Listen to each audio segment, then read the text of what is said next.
Ben Namvar. Is that how you pronounce it?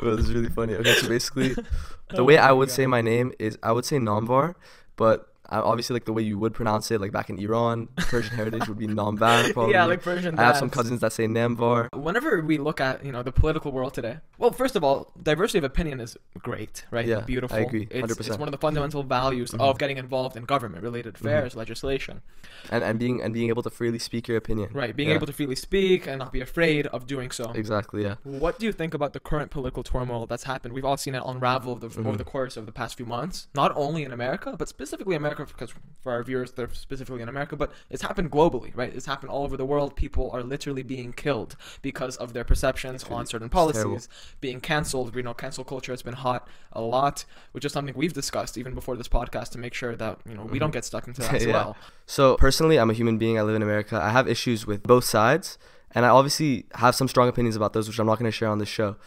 But what I think is worse than all of those is how it divides us rather than what it actually does. 10 years ago, our country wasn't like this, I don't believe. But I think the worst thing that has happened to our country, worse than, I don't know, I'm just going to name topics that people think are bad. Families getting separated at the border, racial inequality. Any policies. Any policies that you have a problem with. I think the climate change. The worst is the issue of people, such as I've been in this position too, being scared to just speak their opinion. At the end of the day, when you can't speak, then I think that's where the real problems arise. Because when people are suppressed, that's, I think, when they really become dangerous. Like, as a Jew, I've always obviously been against anti-Semitism. I think it's very relevant. But my perspective on approaching anti-Semitic talk has changed. This is just an example.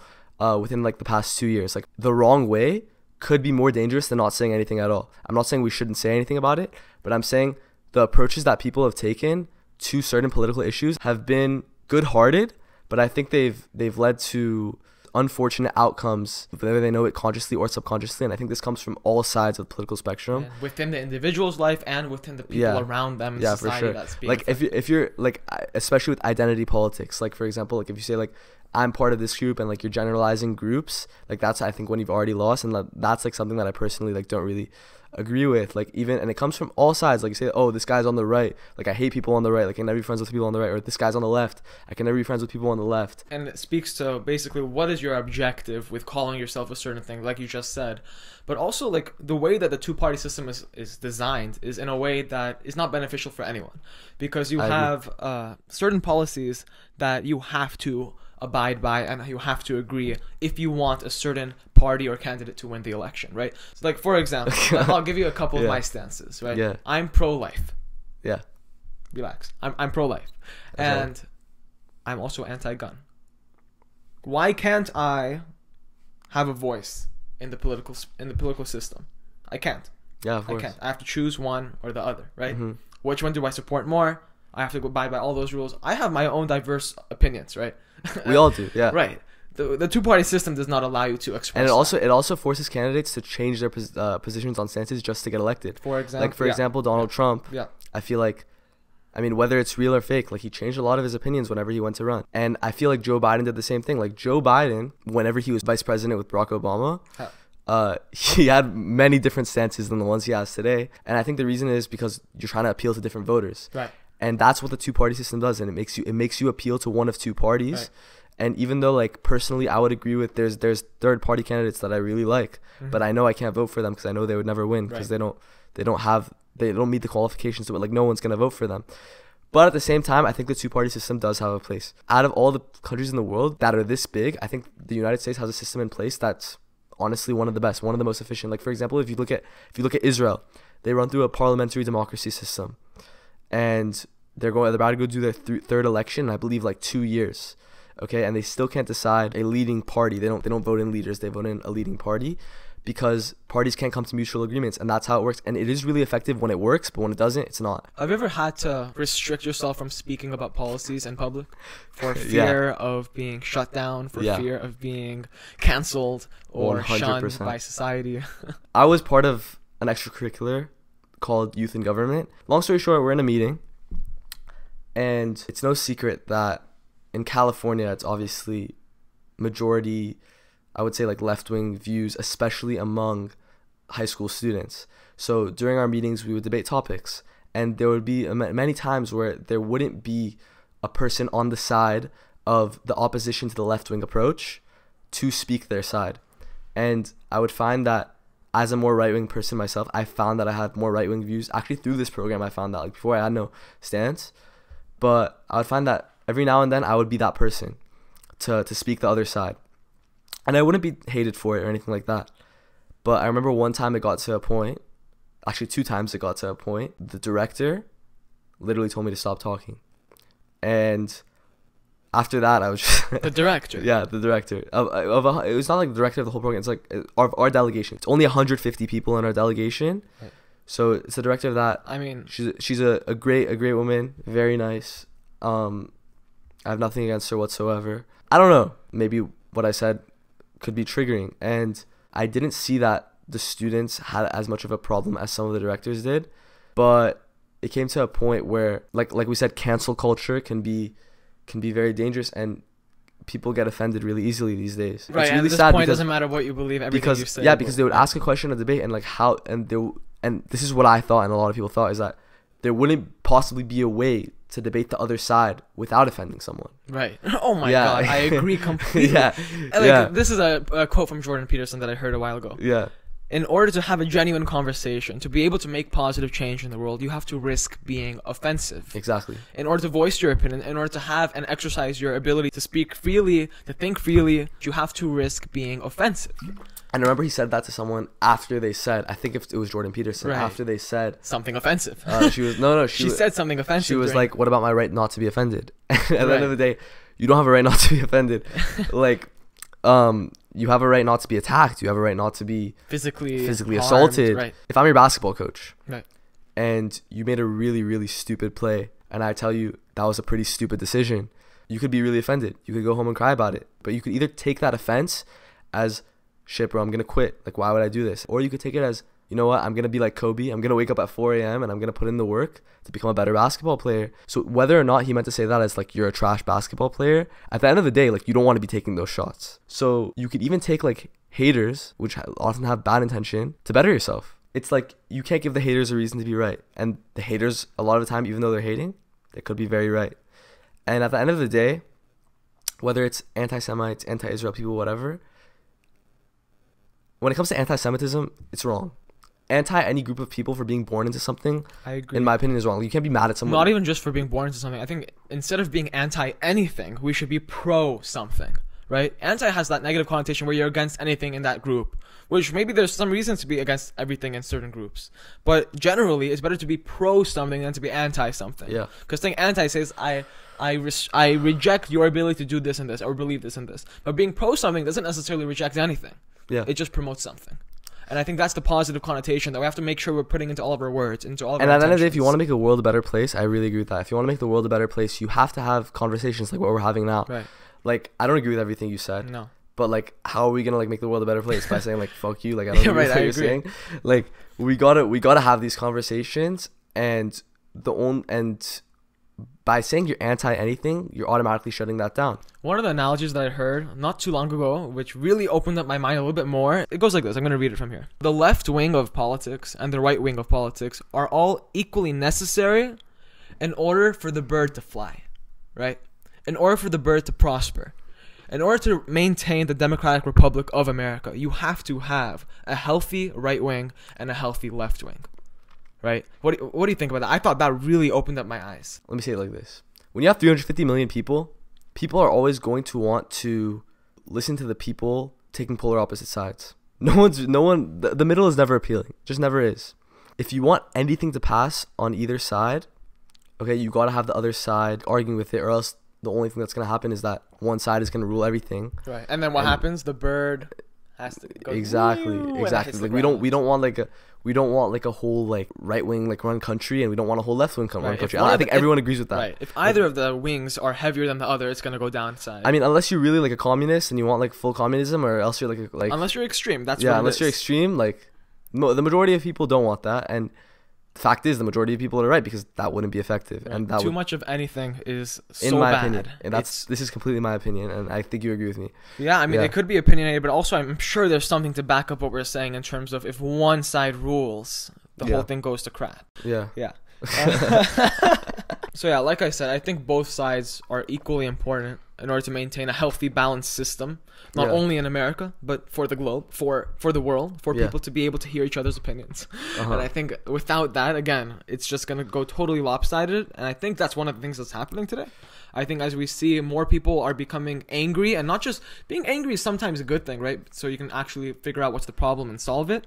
But I think you're not going to create change if you don't care about it. Yeah, right. I think that it's gotten from a point where disagreement has morphed into hatred. And so we're no longer disagreeing with people's points. We're disagreeing with the existence of them being able to voice their points. We're disagreeing and we're denying their ability to push forward their ideologies. I think that's where we fail. I think, as I said earlier, with anti-Semites particularly, or racists, or anything that's bad, anything that's hatred, whatever, that could cause harm, people, when you stop it too early, then that's when you're really triggering the harm. Like, for example, there was a Persian lawyer, non-Jewish lawyer, in, I believe, LA, and I've never heard of him personally, but his tweets started going viral. He was saying stuff like Hitler was right, like we need another Hitler, like the Jews are this, that, whatever.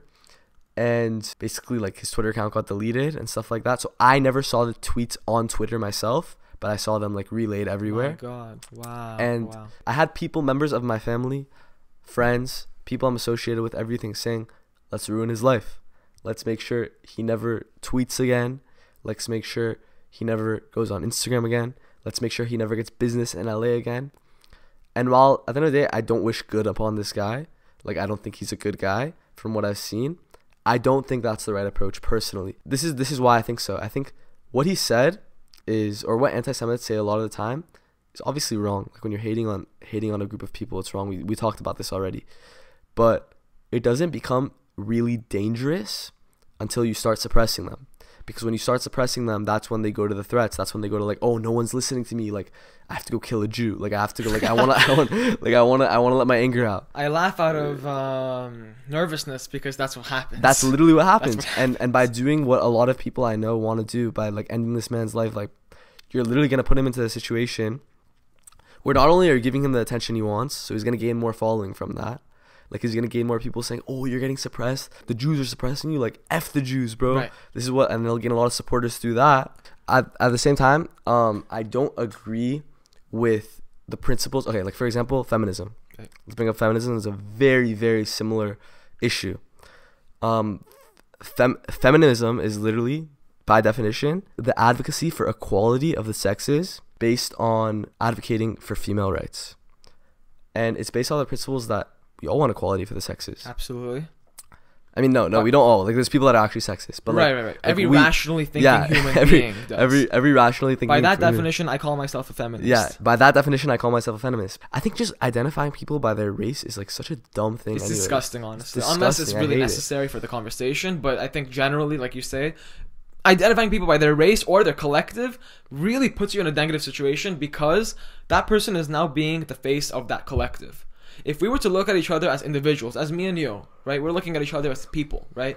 You don't represent anything to me. You represent whatever you believe. You represent whatever you look like, right? Mm-hmm. Not whatever you classify your ideas to belong to. Yeah. I think if we all took that approach and being able to talk to people as individuals and look at them as individuals rather than the collective and the face of their collective group, we would get to a lot more progress in terms of making good changes, positive changes in the world, in our personal lives, in the lives of people around us, right? Working from the individual level, I think, in my opinion, individual prioritizes anything else. And what you're saying is literally exactly what I think should be everyone's priority to advocate for, because that is the biggest issue that's going on in our government. Individualism? Yeah, like, right. No, like, advocate for, against identity politics. Right. Because it's so, like, relevant. Like, at the end of the day, like, they say, like, black people, white people, Mexican people. Yeah, like, I think Hispanic everyone people. Shuts up and realizes that we're all Persian human people. beings. Like intersectionality. Like, oh, like, you're a woman, you're oppressed. Oh, you're a female and black, you're even more oppressed. Right. Oh, like, you're female and black and you're, I don't know, like, you're female and black and, like, you're from this community, like, you're even more oppressed. Like, you're female and black and you're blah, blah, blah. That notion of identity politics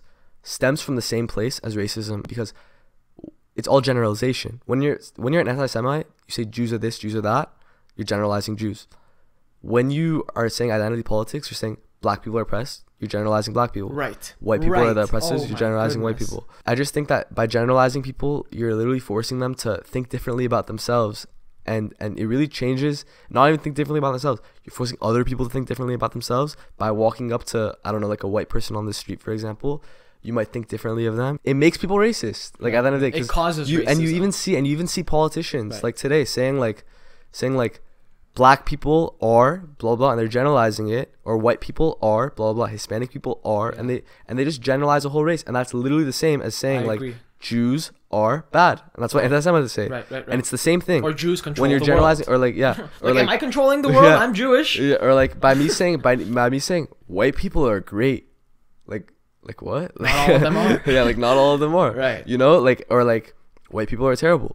Not all of them are. Like, why are you generalizing a whole race? Right. In my opinion, or a whole group of people in general. Like, and I think it's also, there's another aspect of it when it comes to the color of a person's skin versus when it comes to people's ideology. Like, for example, if you say like this culture is bad, I think you could say that. I think there are certain cultures that are better than others. Certain, well, we could say certain parts of the culture are bad, unless the entire culture is bad. I think if you have a culture of like killing people for not believing what you believe in, right, I think it's bad. right, Like that aspect of yeah. the culture. But if you're saying like, oh, black people are bad, like what? Like bro, like 20% or 10% of the world or something like that is just born with black skin. So Yeah. you're saying 20% of the world is bad? Even whenever you said like if the certain culture is killing people because of ideology, we should classify that as bad. Well, what if they have another ideology within that same culture, which praises people who are oppressed, right? Who like lifts them up and makes them equal again, or advocates for Yeah, we equal shouldn't rights, generalize right? in general. I agree with you. So yeah. like even if they're killing people there, what if they're saving people here, right? Yeah. So those are extremes. I think calling out the bad things, okay, or saying a culture is generally bad, like Is wrong. You could. No, I agree. Like it could be good. Well, calling out the culture, the general culture as bad is generally wrong, unless it's true. That's true. That's what I'm saying. So it might Right. be true. So I'm saying like I'm just giving an example. Right. I'm giving an example of like radical Islam. At the end of the day, like you're killing someone for not believing something. I don't know much about, but I don't know much about what else they do. Like I'm sure like Islam has some great, like Islam on the surface has some great, in my opinion, principles and moral what do you call it, guidelines. Right. I don't know if radical Islamists like share the same beliefs, radical Muslims share the same beliefs, but assuming they do, even if they do, I think in general at the end of the day, like if you're killing people, I would say it's pretty bad. Right. You know? Right. Radical. I mean, anything radical, anything extreme. Yeah. Is bad. Like I think even the culture of the Nazi ideology, I was gonna say Hitler's ideology, it's a pretty bad culture. Like I'm sure there's you could probably find some good things about it. Okay, I don't know what they are. I don't know much about it, but I'm sure if you really look, you could find some good things that Hitler said. But at the end of the day, like I don't think Hitler was a good person, and like I think the Nazi, and I think hate. and he created a culture. He was part of a Nazi culture that said like Aryans are superior, and I think at the end of the day, like it's not a good culture. And but at the end of the day, like I wouldn't say like all Germans are bad just because Hitler was a bad person. That's sadly what a belief a lot of people have. Like people will think of Germans, okay, and they'll think like, oh, Nazis, like oh, like terrorists or whatever. Right. And even people will think of Arab people, and they'll say, oh, like or like for example, perfect example, Gaza is run by Hamas, which is a terrorist organization. Right. At the end of the day, the decisions that Hamas makes, whether it's killing Israelis, sending rockets to Israel, whatever it is, they have nothing to do with a random guy named Ahmed living in Gaza. And the sad part is a lot of people will see Palestinians and they'll say, oh, you're a bad person just because like Hamas is, like their representatives are doing bad things. And the same thing will go for Israelis, and that it will in turn translate to Jews because so many Jews identify with, so many Israelis identify with being Jews, and people think it's one and the same. Right. Today, being pro-Israel is like being anti-Palestinian. Exactly. And being pro-Palestinian is like being anti-Israel. Exactly. And in my ideology, pro-Palestine and pro-Israel is the way to go. Yeah, 100%. Right. 100%. Yeah, I agree with that completely. And when at the end of the day, like when you affiliate yourself with politics to the point where you want to kill someone, like I don't really agree with it. But That's the effect of media. I think if you're watching like local news, like the weather, Right, it's different. right. I'm saying That's we're talking totally about different. we're talking about like CNN, Fox News. We're talking about MSNBC. politicized media Yeah, organizations politicized that media. have a huge bias against certain groups and for other groups, Yeah, right? the bias is terrible. Yeah. Oh my gosh. Especially when it's been institutionalized into the framework of certain organizations and media groups. Right? Especially when at the end of the day, there's so many people that are literally in our government right now that know they're saying things they don't agree with. Right. Like, that's what pisses me off. yeah, At bro, at the end of the day, like there's Joe Biden and Kamala Harris don't agree with each other. Right. Like, And Donald Trump probably doesn't agree with half the conservative ideologies he's pushed. 100%. Right? So with all the social movements that we've all been seeing and experiencing over the past few months, almost a year already, would you say that we're forgetting about one of the more important factors? I say personally, I would prioritize individual change over social change. And that's a really controversial thing to say. But personally, I think the whole Jordan Peterson, again, ideology of fix your room before you try to help someone fix their own room, right? Make sure that you're in the right frame of mind and you are all psychologically checked out before you try to be a psychologist to others, right? Make sure you are benefiting or are not benefiting, but are in the right place to help someone else change. So I think what's happening right now is a bunch of people, they don't have that moral ground to go based off of to help people change in a positive way. So I think what's happening is people who are not cleaning their rooms are trying to help other people clean their rooms. What do you think about that? what you're saying is probably true. So like, for example, what you're saying is that some person goes out and they say like, oh, like, you're a bad person. Okay, we could do this and this and this to make you a better person. And then that person responds by saying, and she might be right. And that person responds by saying like, oh, like, you're even worse of a person. Why would I change if your points aren't even valid because you don't even know how to make yourself a better person. That's exactly my point. So like at the end of the day, like, I wouldn't agree with that guy because at the end of the day, like, you're just like delaying like your individual progression. Yeah, your individual progression by giving yourself an excuse. I agree with you. I'm not saying from a third party perspective. I'm saying as yourself, as an individual, to look at yourself and bring about those negative things that are qualities that you don't support about yourself, that you want to change about yourself, that you want to improve, that you want to progress forward in the game of life, whether it's a spiritual progression, whether it's a moral progression, political progression, or health progression, right? You want to exercise, you want to make sure that you're in the right frame of mind, psychology progression, any area that you can possibly progress in. I think it's obviously through time, right? It can't be all of a sudden you're no longer fat, or all of a sudden you're no longer skinny, or all of a sudden you're no longer oppressed, right? It's a line of change. Yeah, I think what you're saying now, I'm starting to understand it a little bit better. I think both sides can be true. Right. So I think for example, by pushing social movements, by people that are being so invested in social change, like large scale reform, right. Okay, they could be doing that and be using that, whether consciously or subconsciously, as an excuse to delay their individual progression. Right. So I think that is bad. Like, I don't agree with that. But I think both are important. I think if you really think something needs to be changed large scale, talk about it, advocate for it. Right. But I think at the end of the day, don't use progressing something else as an excuse to not progress yourself. Like, don't say this thing is lacking or this person is lacking. Okay, I'm going to go help them out. Okay. It's almost like you're filling the void. It's as an like, excuse, to fill the void and not help yourself out or right. make individual progression with yourself. Right. You know what I mean? Especially when it's this large scale stuff, because let's face it, like, that stuff never really like makes a difference. So anyways. in a way, what I'm saying, it's gonna come off in different ways to people, but basically, it's like, be selfish when necessary, but at the same time, it's not a total contradiction to being selfless, because to me, being selfish includes being selfless. So if your ideology is trying to better yourself, if you're trying to be a better person, it is in your best interest, which is selfish, it's in your best interest to be selfless. It's your best interest to be a giving person, to be a happy person, to be a positive person. Give your energy to others, give your knowledge to others, give your time, give your love. And that actually does progress yourself. That actually does higher yourself, put yourself on a higher spiritual ground, moral ground, and any other ground that you're trying to progress forward in. Yeah. Right? Yeah, what I would say is that at the end of the day, if we want to change things for the better, human beings need to change. Like, everything that's bad, okay, has to do with a human being that's doing something wrong. Right. Okay? At the end of the day, like, we can't change other humans. Only humans could do it themselves. I agree with you. Okay? I personally think I'm a good person. Okay? And I'm sure you think you're a good person too. Like, I'm not going to be like, fuck, Ben, why are you such a bad person? No, you know you what are. I mean? You're a bad person. Like, yeah, like, I think I'm a good person. But, like how would I Well, I would disagree with that though. Okay. no, like how would I be the best person I could be? Okay, how would any person be the best person they would be if they think they're doing everything right? You know what I mean? Right. So like I think like, and sometimes you can't see the things you're doing wrong, Yeah. which is why it's important to have a good friend, have a good teacher, a Yeah. mentor, right? Yeah. Someone to support. so then family. like you always need those people who are like, bro, like what's wrong with what you you? did is so what's wrong with you? You need to be offended or to Yeah, progress. you need to be offended to Oh my progress. goodness. Wow. Everyone needs to listen to this. If only everyone thought that. Wow. In order to progress forward in any area of your life, you have to be willing to accept Criticism. the criticism and Negativity. You have to, and you have to be able to not get mad about it. That's what it's about. You can't get angry when people criticize you. Otherwise, how do you progress? Let me say it like this. Okay, this is a way you could think about it. Let's say you want to be the best person. Take your ideal person, the best person in the world. Whatever you think Okay? that it is. I don't think there's a such thing as a good and bad person. I think every person is inherently good. But let's just say like a good person, like the best person you could possibly be, the best human being any human could be. He's nice, he's giving, he's caring, he's loving, doesn't get angry so easily, okay?